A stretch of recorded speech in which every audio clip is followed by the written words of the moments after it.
Қайырлы күн баршаңызға. Сіздердің сұрауларыңыз бойынша бүгін еңбек.kz сайтына қалай тіркелеміз және де еңбек.kz сайтында келісім шарты, яғни трудовой договорды қалай составить етеміз, сол бойынша ақпараттарды қарастыратын боламыз. Ең алдымен осы Google'де болмаса Safari'де еңбек.kz сайтын поискке жазып, осы сайтты еңбек.kz сайтына кіресіздер. Сіздерде кіргеннен кейін осындай еңбек.kz сайтының осындай басты беті ашылатын болады. Осы жерде, мына жерде войти батырмасын басасыздар. Егер де сіз уже бұл сайтқа регистрация жасап қойған болатын болсаңыздар, войти деп email почталарыңызды жазып, парольдеріңізді жазып, мына жерде кіретін боласыздар. войти батырмасын басып регистрация жасап қойған болсаңыздар, еще мына жерде екінші вариант егов арқылы жаңағы ЭЦП-ларыңызды таңдап кірсеңіздер болады. Ал егер мүлдем бұл сайтқа регистрация жасамаған болсаңыздар, оны зарегистрируйтесь батырмасын басып, мына жерде регистрация жасауларыңыз қажет болады. Кто вы деген жерде, мысалы, соискатель, яғни жұмыс іздеуші, сіз жұмысшы болатын болсаңыз, соискатель дейсіздер. Егер де ИП-ларыңызды тіркейтін болсаңыздар, мына жаққа предприятияны тіркейтін болсаңыздар және келісім шарттар жасайтын болсаңыздар, работодатель деп мына жерде таңдайсыздар және электронный почталарыңызды жазасыздар.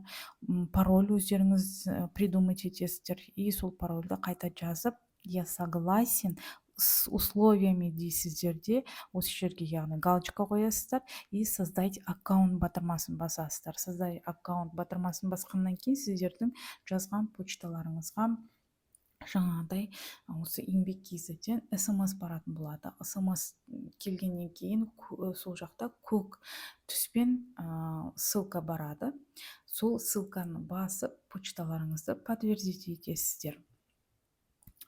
Бұл жағы регистрация жасау сіздерге түсінікті болатын болса, бұл жерде біз регистрация жасап қойғанбыз. Мен ЭЦП арқылы кіріп отырмын. Мына жерде байқағандай, мына жерде кабинеттің уже несі батырмасы пайда болды. Осы батырмаға басып, мой кабинет дейміз. Мына жерде менде уже предприятие ИП-ны мен қосып қойғанмын. Негізі мына жерде сіздер ешқандай предприятие ИП-ларыңызды қоспаған болсаңыздар, мына жерде ештеңе болмайды, пусто деп тұрады. И сіздер мына жерде добавить батырмасын басасыздар. Добавить батырмасын басқаннан кейін осында бет шығады. Выбрать ЭЦП деп, мысалы, өздеріңіздің ЭЦП ключтеріңізді таңдап, парольдеріңізді жазып, жаңағыдай окей батырмасын басасыздар. Сол кезде мына жерде сіздерде ИП-ларыңыздың аты шығады. Кейбір жерлер толмаған болады, мысалы, толмаған болатын болса, сол жерлер міндетті түрде толтырамыз. Мысалы, вид деятельности пусто болады. Мысалы, сіздің ИП-іңіз қандай қызмет атқарады, сол бойынша мына жерде таңдайтын боласыздар. Мысалы, бізде оптовая и розничная торговля болатын болса, соны таңдаймыз. Форма собственности. Енді ИП ол жеке кәсіпкер болғандықтан, мына жерде соңғы частная собственность деген таңдайсыздар. Город или район. Мысалы, сіздің ИП-іңіз қай қалада болмаса областьта орналасқан, міндетті түрде, мысалы, таңдап өтулеріңіз керек болады. Маңғыстауская область, Ақтау қаласы болатын болса, Ақтау дейсіздер, мінекей. И населенный пункт деген жерге тоже Ақтау қаласын таңдайсыздар. Адрестеріңізді жазасыздар, жаңағыдай дом болмаса офис болатын болса, соның данныйларын толтырып өтесіздер. Және келесісі, мына жерде количество работников, сізде жұмысшы болмаса да, сіз енді ИП-да өзіңіз барсыз ғой, директорсыз. Сондықтан мына жерге бір дейсіз. И төмен қарай түсіп, мына жерде фамилияңыз, имя, отчествоны толтырасыз. Электронный почтаңыз керек емес, уже ол автоматом шығып тұрады. Мысалы, рабочий телефон сізде стационарный телефон ба, әлде ұялы телефон ба, осы жерге мына толтырып шығасыздар. Қай жерде мындай қызыл галочка тұрады, міндетті түрде сол жерлерді толтыру керек деген сөз. Барлық данныйларды толтырып болғаннан кейін сохранить предприятие деп сохранить етесіздер. Так, предприятияны сохранить еткеннен кейін жаңағыдай осы жерде мына жерде сіздердің жаңағы ипларыңыздың атауы және қай қалада орналасқан соны көрініп тұрады. Осы жерді жасап болғаннан кейін сіздерде осы сайттың сол жағында мынандай меню тұрады. Осы менюның ішінде трудовой договоры деген бар. Сізге енді келісім шарт жасау керек. Яғни сіз ИП-ға жаңағы өзіңізді директор ретінде жаңағыдай келісім шарт жасауыңыз керек. Трудовой договоры деген батырманы басасыздар. Трудовые договоры дегенді басқаннан кейін негізі ең бірінші рет кіріп жатқан кезде войти деп тұрады. Войти деген кезде сіздер как работник ретінде емес, работодатель деп кіресіздер. Соны ұмытып кетпеңіздер. Біздің жағдайымызда ол бірден қазір бізге ашылып кетті. Сондықтан бізде работодатель деп өзі тұр уже автоматом. Енді осы жерде міндетті түрде қарап алыңыздар, мына предприятие деген жерде егер пусто болып тұрмау керек. Мына жерге мысалы сіздердің ипларыңыздың аты тұрады. Осылай таңдайсыздар. Сол кезде мына жерге информация о предприятии деген данный шығып тұрады барлық. Енді бұл жерде бұл бізге керек емес, просто осы жерді ұмытып кетпеңіздер. Қазір договор толтырған кезде мына жерде ипларыңыз шықпай қалмауы қажет. Осылай шыққаннан кейін мына жерде тура жаңағыдай сол жағында осындай меню болады. hr.еңбек.kz сайты, яғни бұл еңбек.kz сайтының ішіндегі HR еңбек дегеннің ішінде келісім шарт жасалынатын болады. Договоры басамыз.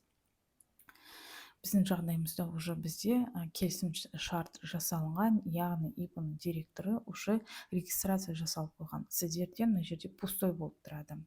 Ешқандай да трудовой договор жасамаған болсаңыздар. Енді трудовой договорды қалай жасаймыз? Мына жерде көріп тұрғандарыңыздай 3 батырма тұр. Соның ішінде зарегистрировать трудовой ТД деп тұр. Зарегистрировать трудовой договор деген сөз. Яғни осы батырманы басасыздар. Мына жерде сіздің данный работодатель, яғни ИП-ның несі тұр. Кім жаңағыдай жұмыс беруші кім екендігі туралы уже шығып тұр. Енді мына жерде сіз өзіңізді тіркейтін болсаңыз жұмысшы ретінде, точнее директор ретінде, онда мына жерде сіз өзіңіздің иіңізді жазасыз. Егер жұмысшы қосатын болсаңыз, онда жұмысшының иін жазасыздар. Енді жазғаннан кейін найти батырмасын басамыз. Найти батырмасын басқаннан кейін мына жерде фиосы шығады.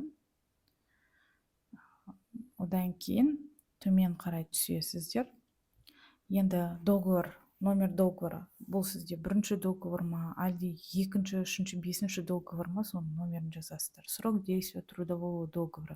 Мен көбіне на неопределенный срок деп мысалы таңдаймын. Егер де мына жерде өздеріңіз қарасаңыздар болады, на определенный срок не менее 1 года деген сияқты әртүрлі нелері бар. Мен на неопределенный срок деймін. Дата подписания договора. Енді бұл жерде мысалы енді өзіңіздің ИП-ыңызға директор ретінде қосып жатқан болсаңыздар, дата подписания договора деген жерге талон, ИП-ларыңызды регистрация жасаған кезде сіздердің қолдарыңызға уведомление и талон ИП болады. Сол жердегі дата бойынша, мысалы қай күні сіздер ИП-ларыңызды регистрация жасадыңыздар. Мысалы 2022 жылдың мен апрельдің 6-сы күні ИП-ымды ашқанмын. Дәл сол датаны мен мысалы аламында осы жерге жазамын. И дата начала работы деген жерге соны таңдап жазамын. Егер жұмысшы болатын болсаңыз, жұмысшыны сіз қай уақыттан алып жатырсыз және договорға қай уақыттан бастап қол қойып жатырсыздар, соның датасын қоятын боласыздар. Біздің жағдайда сол жаңағыдай ИП-ға өзімізді тіркеп жатқандықтан осылай таңдауымыз қажет болады. Және де мына жерге должность на основе НКЗ деп тұр. Бұл міндетті түрде, мысалы енді бұл жерде қазір былай жазасыздар, директор предприятие десеңіздер, мына жерде мінекей қараңыздар, директор предприятие деген таңдайсыздар. Себебі сіздер осы ИП-ның директоры болғандықтан директор предприятие дейсіздер. Және осыны копировать етіп, мына должность деген жерге тоже қоясыздар. Енді төмен қарай түсеміз. Мына жерде вид работы. Бұл ИП бойынша сіздерде бұл основной жұмыс ба, болмаса сіздер основной жұмыстарыңыз бар, қосымша ИП-да қосымша директор болып жұмыс жасайсыз ба, міндетті түрде соны белгілеп кетулеріңіз қажет болады. Менің основной жұмысым бар, яғни мен колледжде мұғаліммін және ИП-мен қосымша айналысамын. Сондықтан мен работа по совместительству деп таңдаймын. Режим рабочего времени, мысалы нормальный, сокращенный, неполный, гибкий деген сияқты өздеріңіз таңдайсыздар. Мен нормальный деймін. Форма занятости, сіздерде дистанционная работа ма, комбинированная дистанционная работа ма, работа по месту жительства нахождения работодателя ма.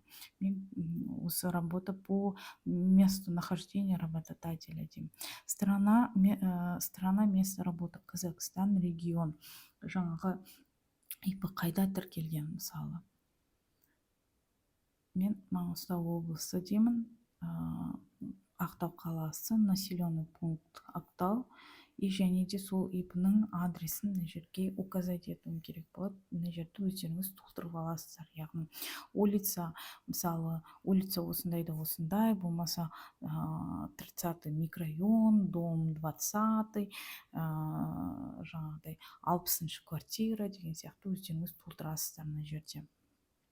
Және келесі дополнительные сведения деген бөлімде профессиональные навыки. Мысалы, жаңағыдай сіз директор болған кезде, мысалы, немен айналысасыз? Директор ретінде сіз қол қоясыз ба, надзор жасайсыз ба, авторский документациямен айналысасыз ба, мысалы. Бұл қатты маңызды жер емес, сондықтан мен мына жерде ведение, мысалы, ведение документации деген болады, контроль за документацией дей саламын. Тек біреуін таңдасаңыздар болады. Личное качество деген кезде, мысалы, ответственность, адаптивность, ориентация на изменение, мысалы, әртүрлі нелер болады. Кез келген біреусін таңдай саласыздар. Мен, мысалы, ответственность болды. Және де осы жерде подписать ЭЦП и отправить, сохранить деген батырманы бассаңыздар, сіздерде кетіп қалады. Сондықтан бірденнен подписать ЭЦП и отправить. Яғни бұл жерде подписать ЭЦП и отправить деген батырманы басқаннан кейін ЭЦП-ларыңызды таңдайсыздар, парольдеріңізді жазасыздар, және парольдеріңізді жазғаннан кейін мына жерде ваш трудовой договор составлен деген сияқты не шығады. И содан кейін мына жерде сіздерде жаңағыдай составить еткен трудовой договор осы жерде тұратын болады. Жұмысшылары бар ИП-ларда мына жерде мысалы 2-ші, 3-ші, 4-ші, 5-ші деген сияқты ары қарай кете беретін болады. Бүгінгі видео осы келісім шартты қалай жасайтынымыз туралы видео түсінікті болған болса, комментарий қалдырып, лайк басып кетіңіздер. Сіздерге бүгінгі видео пайдалы болды деп ойлаймын.